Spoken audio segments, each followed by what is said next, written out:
재판 종료됐는데 네네. 우선 한번 첫 변론기일 평가 한 말씀 부탁드립니다. 네, 뭐 오늘은 상대방 불출석, 피청구 불출석이 예고된 상태여서 뭐 이 정도 진행될 게 예정된 상태였다고 할 수 있겠습니다. 저희가 뭐 당연히 기대했던 대로 재판관님께서도 사전에 기피 신청 부분하고 기일 지정 관련해서 재판관 회의를 통해서 기각 결정을 해주셔서 앞으로 이 재판이 뭐 피청구인 출석 여부에 관계없이 순조롭게 진행되기를 저희는 희망하고 있습니다.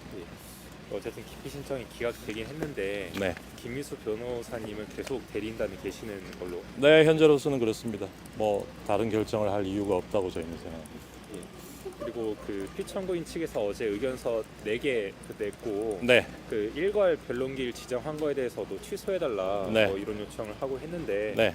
그런 것들 이제 좀 전반적으로 평가를 해보신다면 좀 어떻게? 뭐 저희들 생각이 없는 건 아닙니다만 오늘 재판관님들이 이미 그렇게 결정을 하신 터에 다시 저희가 말을 보탤 부분은 아닌 것 같습니다.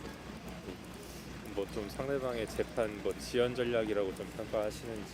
뭐 당연히 그렇게 보입니다만 오늘 다행히 본안에 관한 답변서가 뭐 전체 분량인지는 모르겠습니다만 직전에 제출이 됐다 그래서 저희도 제출 얘기만 듣고 아직 상세한 내용은 보지를 못했는데 본안의 내용이 들어있다고 그래서 저희도 상세히 검토해서 반박할 부분이 있으면 반박하겠습니다. 그 수사기로 네. 혹시 연락하시고 네, 증거 신청 뭐 일부 열람을 했고 회신이 뭐 양이 워낙 방대한 탓도 있지만 수사기록에서 수사기관에서 그걸 뭐 전부를 일괄해서 보내준 상태가 아니어서 저희도 그걸 일괄해서 받아보고 그 중에 추릴 부분 추려서 서중으로 선별 제출할 예정입니다.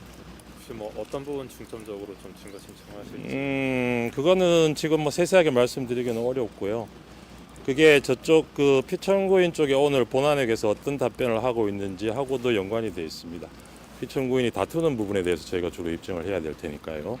그런 부분 위주로 검토가 좀 더 해봐야 될 것 같습니다. 그 당초 증인 신청을 15명으로 하실 거라고 이제 하셨다가 네네네. 이제 이번에 5명으로 좀 축소를 하셨는데. 아닙니다. 그건 뭐 최종적으로 그렇게 한 건 아니고 1차 우선으로 신청한 분 5명이라는 거고 나머지 정인들 뭐 철회하거나 그럴 건 아직 결정된 건 아니고요. 그럼 뭐 그렇습니다. 중요도에 따라서 우선적으로 그렇습니다. 신청하고. 그렇습니다. 그럼 그 이후에도 추가 증인 신청을 뭐 더 할 수도 있습니다. 만약에 증인 신청을 이제 좀 5명을 신청했다고 보도가 났을 때 네.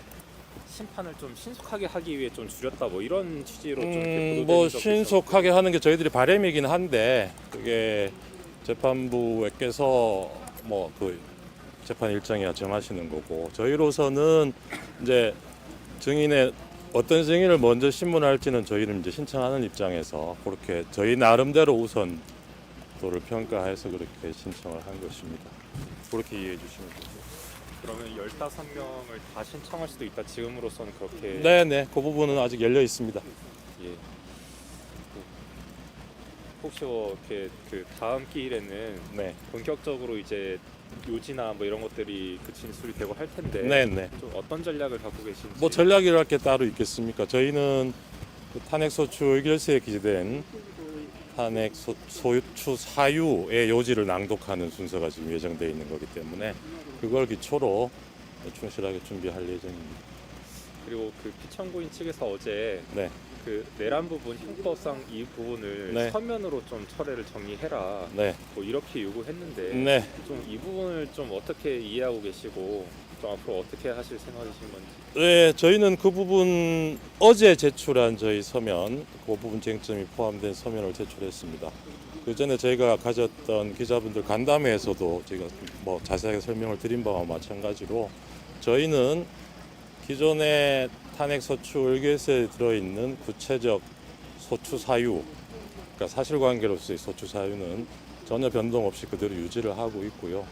그 부분에 대해서 내란죄 적용법조를 철회했느니 어쩌니 상대방은 그걸 문제 삼으시는 것 같은데 그거는 심판 대상 변경하고는 전혀 관계가 없고 궁극적으로는 재판부에서 판단하실 사항입니다. 저희는 사실관계로서의 탄핵 사유, 소추 사유 이거는 그대로 유지하고 있다는 입장만 다시 말씀드리겠습니다. 거기서 제가 한 말씀 드리면은 저희는 탄핵소추 의결서에 있는 모든 국헌문란 행위들, 대통령의 위헌적인 비상계엄 선포 행위, 국회 침입 행위, 또 선관위 침입 행위, 또 위헌적인 포고령, 이 모든 국헌문란 행위에 대해서 헌법재판소의 판단을 받고자 최선을 다할 것이고, 내란죄의 유무죄 판단을 구하지 않는 것은 애초부터 소추 의결서에 그 내용이 포함되어 있지 않았을 뿐만 아니라, 헌법재판소는 헌법재판을 하는 기관이고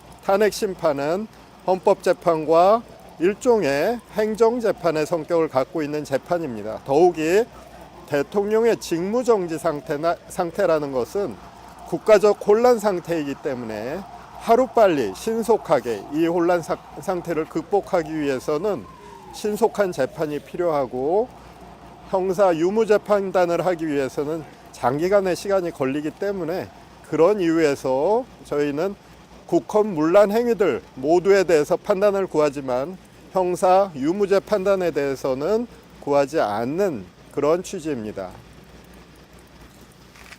그리고 혹시 한덕수 총리 탄핵 심판을 먼저 끝내고 대통령 탄핵 심판을 해라, 네. 이렇게도 주장하고 있는데 네, 이건 네. 좀 어떻게 받아들이십니까? 그 부분은 헌법 조문에 명시적으로 국회에서 탄핵소추 의결이 되면 당연히 그 피소추자는 직무집행이 정지가 되죠. 그리고 나중에 설령 지금 피청구인 쪽에 주장하듯이 그 소추 의결 정족수에 문제가 있었다는 사유로 그 탄핵 청구가 각하되는 결정이 있더라도 이 결정에는 소급표 같은 것은 없습니다.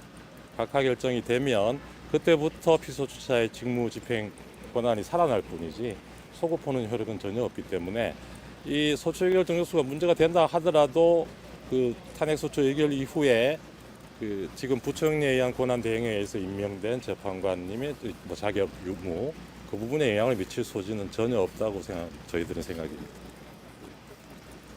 뭐 저희 말씀을 미처 못하신 부분이나 저희가 그 어제 상대방 뭐 절차 이의 신청 관련해서 따로 뭐 정리 자료를 하나 만들어서 기자님, 간사님 통해서 곧 나눠드리겠습니다. 그거 참고하시면 저희들 주장 이해하시는 데 도움이 되실 것 같고요. 그 부분에는 자료에는 어제 저희가 제출했던 자료들, 서면들, 그 부분에 대한 간략한 설명도 있으니까 그 부분 참고하시면 도움이 될 것 같습니다. 한 말씀 드리면, 오늘 재판에서 확인한 것은 비록 상대방은 여러 가지 사유를 들어서 재판을 조금 늦추거나 지연시키고자 하는 그런 태도를 보이고 있지만, 헌법재판소 재판부는 그런데 흔들리지 않고 신속하게 또한 정당하게 절차를 진행할 의지를 보여주셨다는 점입니다. 그래서 국민 여러분들 너무 여러 가지의 그 변수 때문에 탄핵 심판이 지나치게 지연될까봐 걱정하시는 그런 불안들 접어두셔도 될 것 같고요. 재판부는 확고하게 정정당당하게 진행할 것으로 보입니다. 저희들도 최선을 다해서 신속한 탄핵 심판 받아내도록 하겠습니다. 네, 마치겠습니다. 네, 감사합니다. 감사합니다.